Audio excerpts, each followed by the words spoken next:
নমস্কাৰ মই নন্দিনী জুবিন গাৰ্গৰ হত্যাত অভিযুক্ত যি সাতটাকৈ অপৰাধী বা সাতটাকৈ যি অভিযুক্ত সেই সাত অভিযুক্তই লাভ কৰিলে অধিবক্তা হয় আপুনি ঠিকই শুনিছে শ্যামকানু সিদ্ধাৰ্থ অমৃত প্ৰভাকে ধৰি মুঠ যি সাত অভিযুক্ত যি কেইটা সম্প্ৰতি জেলত আছে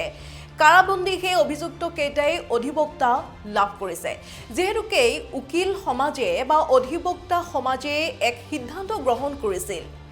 যে জুবিন হত্যাৰ গোচৰত এই অভিযুক্তৰ হৈ কোনেও উকালতি নকৰো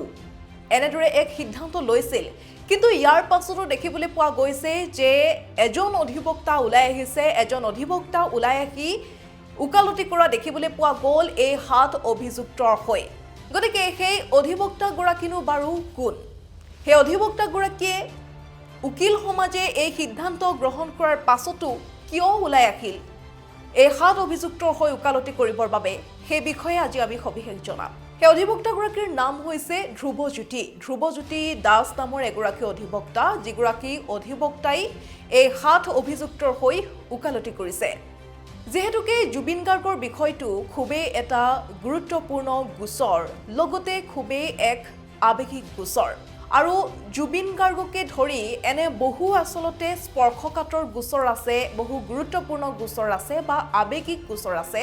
যিসমূহক লৈ আসলতে অধিবক্তা সমাজে সেই অভিযুক্তৰ হৈ উকালতি নকৰে বাৰ এছ'চিয়েশ্যনে উকালতি নকৰো বুলি এক সিদ্ধান্ত লয় আৰু এনেসমূহ পৰিস্থিতিতে গণতান্ত্ৰিক যিসমূহ প্ৰতিষ্ঠান আছে সেই গণতান্ত্ৰিক প্ৰতিষ্ঠানসমূহে নিজৰ ভূমিকা পালন কৰে জনতাৰ আৱেগ বুজিব পাৰি কিন্তু গণতন্ত্ৰত প্ৰতিজন অভিযুক্তৰে